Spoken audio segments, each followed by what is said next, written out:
Bueno, la idea es hablarles un poco de las patologías de origen genético con compromiso de la fertilidad. Pero antes, para empezar y entrar de lleno a este tema, vamos a hablar sobre una brevísima introducción de la genética.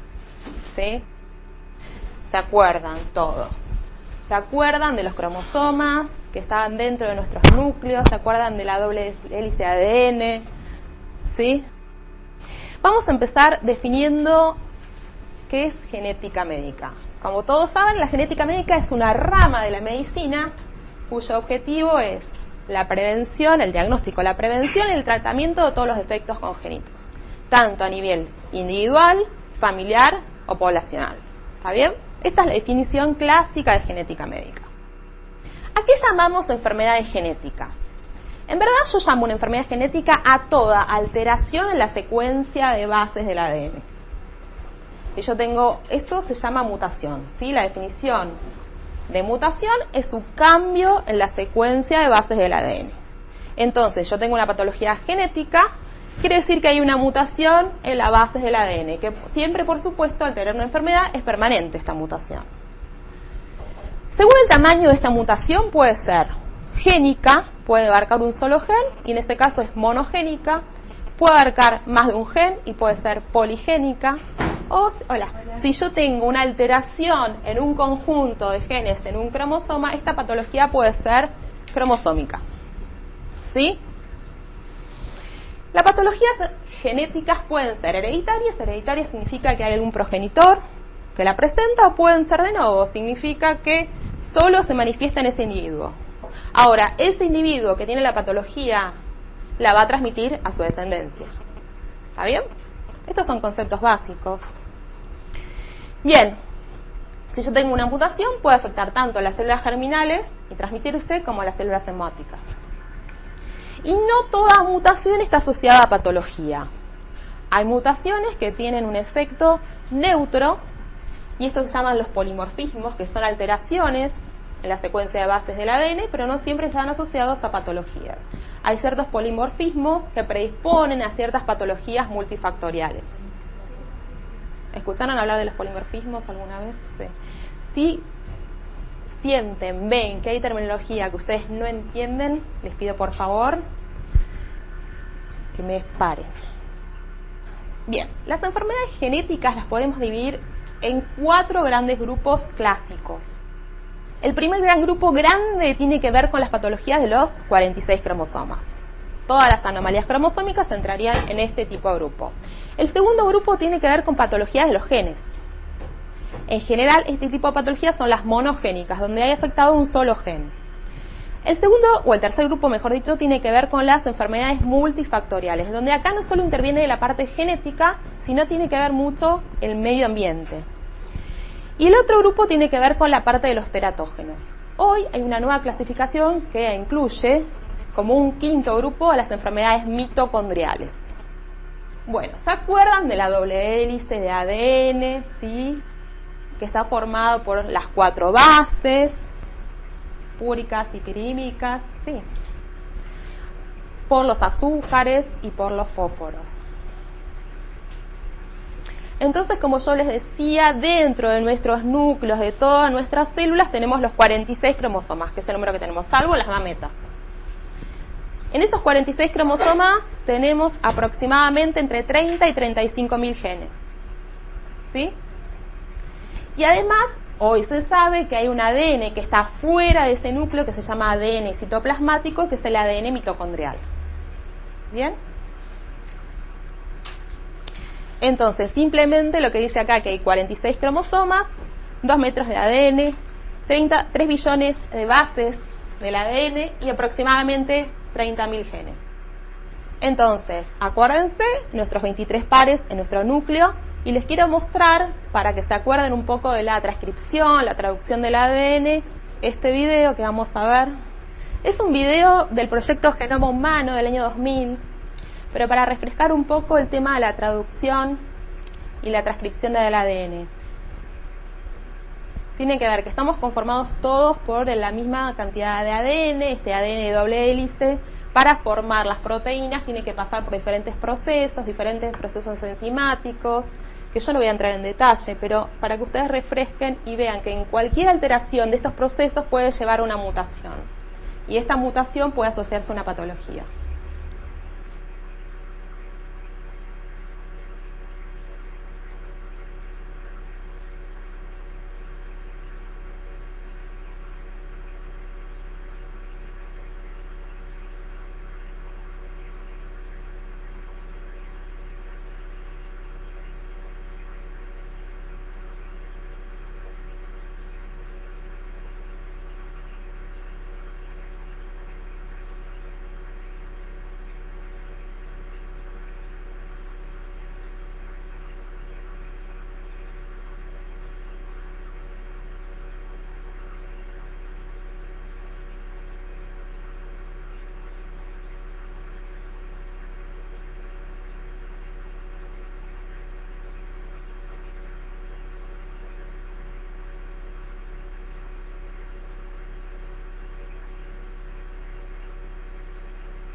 Fíjense, tenemos el ADN doble hélice que se va enrollando junto a las proteínas hasta llegar a su máximo grado de compactación, que es este cromosoma, ¿sí? Que se encuentra en metafase de la mitosis. Cuando yo sospecho una patología cromosómica, voy a solicitar un estudio citogenético para identificar esos 46 cromosomas. Si yo tengo o sospecho una patología debido a una microdeleción, como vamos a ver ahora, tengo que pedir una técnica como la técnica de Fish. ¿Alguno la conoce, la técnica de Fish? Sí. Fish, que son las siglas en inglés, de hibridación in situ con fluorescencia. En cambio, si yo sospecho una patología génica, tengo que pedir un estudio de biología molecular. Esto es un concepto muy básico, pero a lo mejor no todos lo tienen presente. Que si yo tengo un paciente con una patología génica y le pido un cariotipo y el cariotipo es normal, no descarto la patología génica. Seguro. Eso está claro, ¿no? Para todos. Bien. Porque muchos me dicen, tiene el cariotipo normal, pero ¿qué pasa con la enfermedad? Pero el cariotipo normal descarta cualquier patología cromosómica. El paciente tiene una patología génica. ¿Está bien? Entonces, sospecho una patología génica, tengo que pedir un estudio de biología molecular. Veré cuál para esa patología, pero en un cariotipo. Bien. Entonces, vamos a empezar por las patologías cromosómicas. Acuérdense que es un cariotipo. Sinónimo, estudio citogenético. Son sinónimos. Cariotipo o estudio citogenético. Es la manera de establecer la cantidad de cromosomas, lo normal es de 46. Hay personas sanas que tienen 45. Entonces vemos la cantidad y vemos la estructura de estos cromosomas. Descartamos anomalías cromosómicas, numéricas y estructurales. ¿Dónde se le puede realizar un cariotipo? Lo más común es de sangre porque es lo más accesible, son los linfocitos de sangre periférica, pero en verdad se puede hacer de dónde, además. ¿Qué otro tejido? ¿Alguna vez vieron algún cariotipo de otro tejido? Cariotipo de saliva, no, ¿por qué? Es lo mismo, digamos. Cariotipo, no. ¿Por qué? Porque para ver los cromosomas, las células normalmente son células adultas que no se dividen. Para poder ver los cromosomas yo tengo que poner las células en división. Si yo tomo mucosa yugal o saliva y les pongo medio de cultivo, van a crecer un montón de bacterias. Y no va a servir para hacer un cariotipo. De placenta de líquido amniótico, en verdad se puede hacer de cualquier tejido. Y esta es la pregunta. De cualquier tejido apto para dividirse frente a determinados medios de cultivo. Puedo tomar de líquido amniótico, de células vellosidades coriales, de fibroblastos de piel, de tejido tumoral. ¿Sí? En mucosa yugal lo que puedo hacer es una técnica de Fish, por ejemplo, pero en un cariotipo. ¿Está bien? Bien. Pero en principio de cualquier tejido puedo hacer un cariotipo. Es verdad que lo más frecuente son linfocitos de sangre periférica porque es más accesible. Esta es una metafase como se ve normalmente al microscopio óptico. ¿Sí? Así se vería una sola metafase. Esta es una forma ordenada, pero así no lo vemos. Esto es sencillo. Este es un ideograma, que es un esquema de todos los cromosomas. Fíjense que tienen diferentes bandas. Esto tiene que ver con las técnicas de bandeo, que yo no voy a hacer mucho hincapié, pero esto permite identificar a los cromosomas, a sus homólogos, y descartar alteraciones a nivel de los brazos largos o los brazos cortos, ¿sí? Estructurales. Para eso permiten los bandeos. ¿Sí? La técnica convencional lo que ve es la cantidad de cromosomas, o sea, el número. La técnica de bandeo permite ver las estructuras. Esto sería un cariotipo ordenado. De mayor a menor tamaño se van agrupando, el de mayor tamaño es el 1, y así sucesivamente. Se van agrupando en diferentes grupos. Bien, cuando yo hablo de anomalías cromosómicas, esto es a modo conceptual. Sepan que aproximadamente un 25% de los óvulos y un 10% de los espermatozoides suelen tener una alteración cromosómica. Y aproximadamente entre un 50 y un 75% de los abortos espontáneos también presentan una alteración cromosómica. Dentro de los abortos espontáneos, lo más frecuente son las trisomías. Fíjense que les puse que el 50% de las alteraciones cromosómicas de los abortos espontáneos son debidas a trisomías. Dentro de estas trisomías, lo más frecuente son la trisomía 16. ¿Sí? En orden de frecuencia le siguen las otras trisomías de los autosomas. 18, 21, 22, 13. Pueden deberse a triploidías o tetraploidías. ¿Saben lo que son triploidías y tetraploidías? ¿No? ¿Sí? 3 juegos son las tetraploidías, las triploidías, y las tetraploidías son 4 juegos. ¿Está bien? Quiere decir que la triploidía tiene un set completo, 23 cromosomas extra. Las triploidías. Y las tetra tienen 2 sets completos. En general, las triploidías, la gran mayoría se detiene espontáneamente. Es excepcional que una triploidía llegue a término. Y los que llegan tienen malformaciones severas. Las monosomías del X. La mayoría de la monosomía del X en línea pura termina en aborto espontáneo. Y en orden de frecuencia, lo más raro son las anomalías estructurales. Esto me refiero a abortos espontáneos, material de aborto.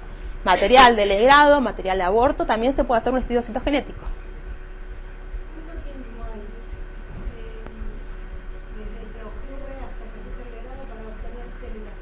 Lo ideal, si me preguntas a mí, lo ideal es, apenas uno se entera que se detuvo el embarazo ecográficamente o pasado una semana, lo ideal es hacer una punción del embarazo detenido.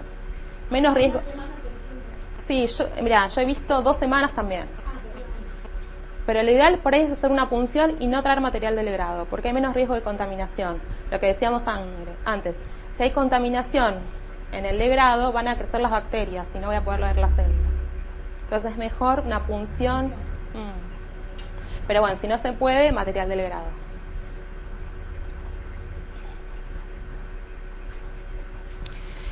Y esto es otro dato también, en general, en la población, en personas sanas, 1 de cada 300 o 1 de cada 500 personas sanas es portador de un rearreglo estructural balanceado. ¿Sí? ¿Se entiende esto? Balanceado significa que no tiene ni pérdida ni ganancia de material genético.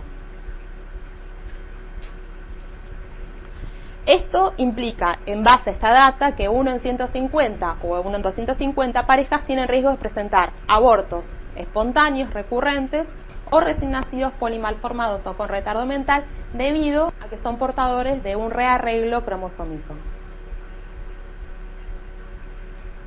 Fundamental, toda pareja que vaya a realizar un tratamiento de alta complejidad debería tener un estudio citogenético hecho.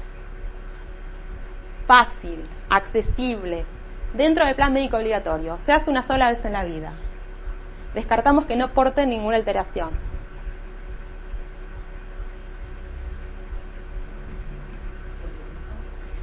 A nivel público se hace gratis.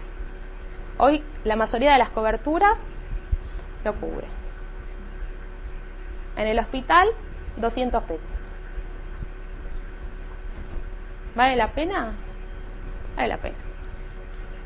Descartan que esa pareja no porte un rearreglo y que no tenga un niño nacido con un tratamiento polimalformado o con retardo mental.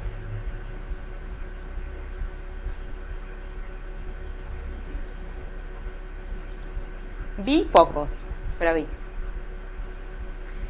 La decisión final es de la pareja. Ustedes lo que tienen es que por lo menos asesorarlos. Que la pareja decida si quiere o no hacer un tratamiento con los riesgos que uno le da. ¿Está bien? O riesgos de abortos, o riesgo de nacidos polimalformados o con retardo mental. ¿Está bien? Fácil, accesible, económico. Bien. Importante. Bien. Sigo. Lo comento porque no mucho se les ocurre hacer un cariotipo antes de un tratamiento. Ahora más. cada vez que yo insisto más, de verdad, pero es básico, es básico. Veo muchas parejas que por ahí intentaron, fracasaron los tratamientos y después que fracasaron o perdieron esos embarazos, les hacen un cariotipo y eran portadores de reglos. Me gusta que lo dejen pensando. Bien, aproximadamente 12-20% de los varones con azoospermia presentan un síndrome de Klinefelter. Y un 30% de las pacientes con amenorrea presentan una alteración dentro de los cromosomas sexuales.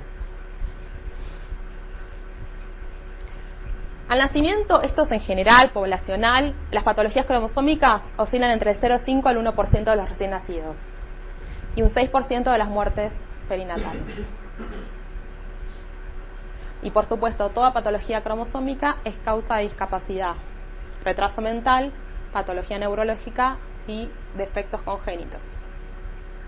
La primera causa de retardo mental es la trisomía 21, ¿sí? El síndrome de Down. Esto a título informativo, ustedes lo saben, más del 95% de los bebés con síndrome de Down no son hereditarios, ¿sí? Se deben a una trisomía 21 libre. Ahora, hay un 5% que tiene que ver con rearreglos que portan los padres. ¿Sí? Sí, Roberto Ñanes. ¿Está bien?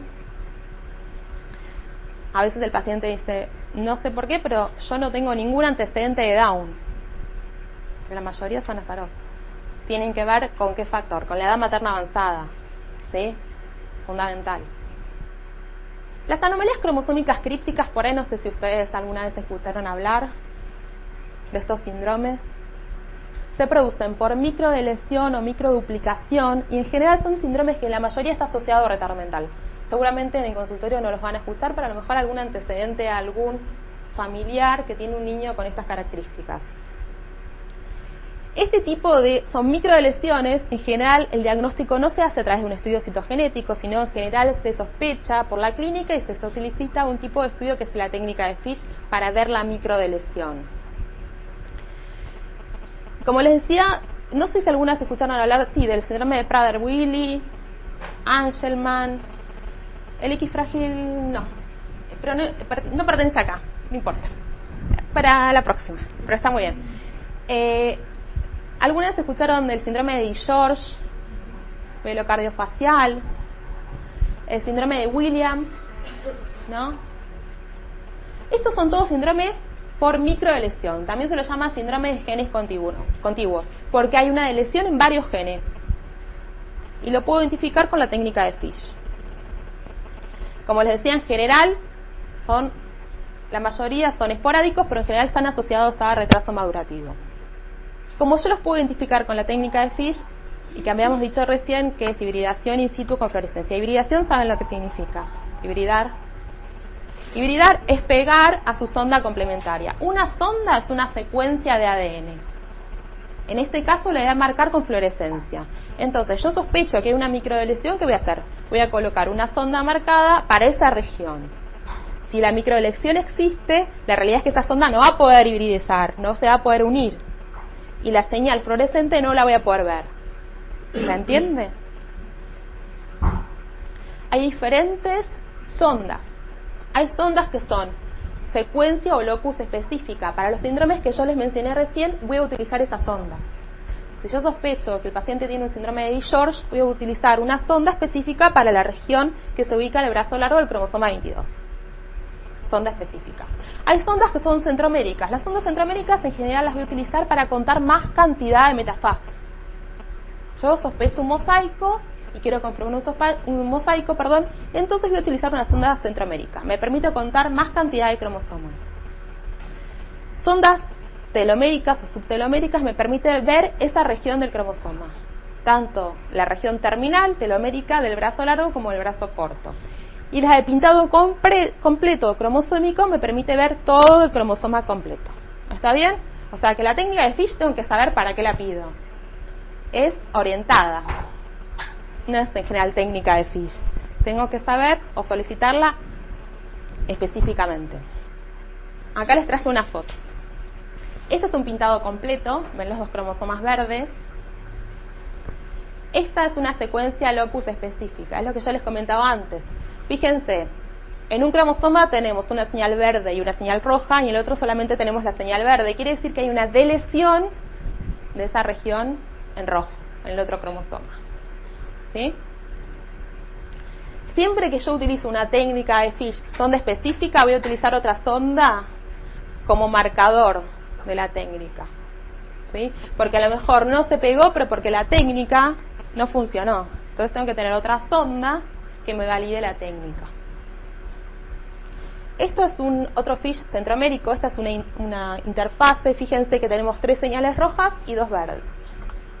¿Sí? En el caso de que la señal roja hubiese sido una centroamérica del cromosoma 21, en este caso teníamos una trisomía 21, un síndrome de Down. ¿Está bien?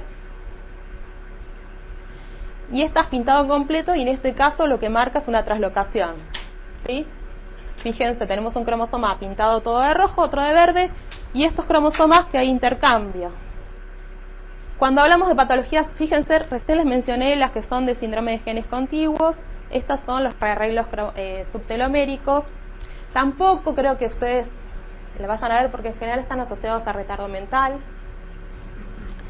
Y son aproximadamente entre un 5 y un 7% de los pacientes con retardo mental moderado o severo. Menos frecuentemente los que tienen retardo mental leve. Y hay técnicas específicas que sirven para identificar estas alteraciones a nivel de las regiones, de los extremos de los cromosomas. La mitad de estos reordenamientos pueden ser familiares.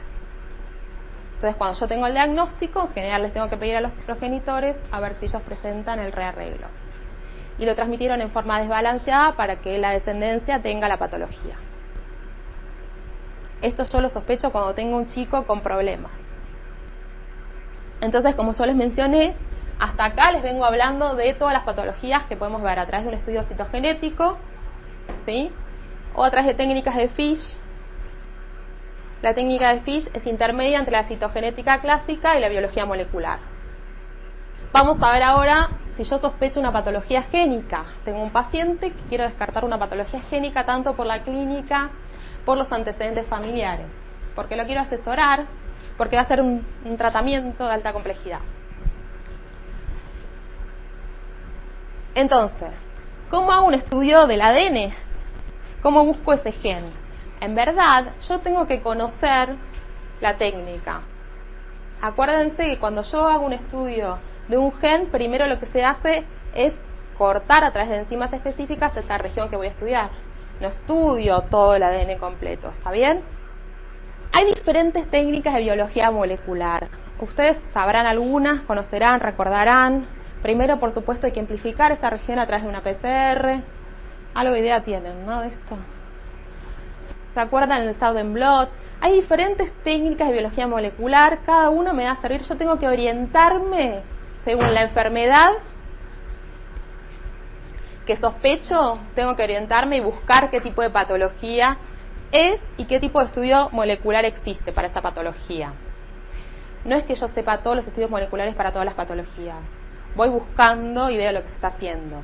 Por ejemplo, hay kits específicos para las mutaciones más frecuentes. Puedo en este caso secuenciar el gen completo. O primero estudio los kits con las mutaciones más frecuentes. Si me da negativo, puedo secuenciar el gen y ver si encuentro la mutación. ¿Está bien? Hay técnicas, no sé si escucharon las microarrays, el MLPA, y hay otras más nuevas que son que están todavía en estudio, pero son la genómica y demás, que se está haciendo recién afuera. Pero según la técnica va a variar, según el estudio, según la patología que yo sospeche. Va a ser orientado en base a la clínica. Bien. Cuando yo hablo de patologías génicas, entonces, como yo les decía, dejo el cromosoma, me voy a ver los genes. Aproximadamente hay 6.000 patologías monogénicas, un solo gen alterado. Aproximadamente entre el 1 y el 2% de la población. Y tiene una frecuencia, las patologías monogénicas, que van de la más frecuente, que es ¿cuál? ¿Tienen idea? ¿Cuál es la patología génica más frecuente? Una que ustedes seguramente ven. ¿No? ¿Cuál? La hiperplasia es la segunda. La fibrosis quística del páncreas. 1 en 3000, 1 en 2500 es la frecuencia de la fibrosis quística del páncreas. Que a lo mejor ustedes lo ven como agenesia de conductos diferentes. Que es la única mutación, la más frecuente. ¿Qué pasa si pido un paciente delta F508 y me da negativo? ¿Y cómo lo asesoro? ¿Le hago un tratamiento? ¿Le hago un ICSI? Bueno, la semana que viene lo vemos. ¿Me parece? Bien. En general, las patologías monogénicas son patologías crónicas y sistémicas, ¿sí? En general. Y tienen los diferentes tipos de herencia. La herencia clásica, mendeliana, monogénica, que por ahí es la que ustedes conocen, y la herencia no clásica. Dentro de la herencia no clásica está el síndrome de X frágil, que ya lo vamos a ver la semana que viene, pues si no es mucho. Dentro de la herencia clásica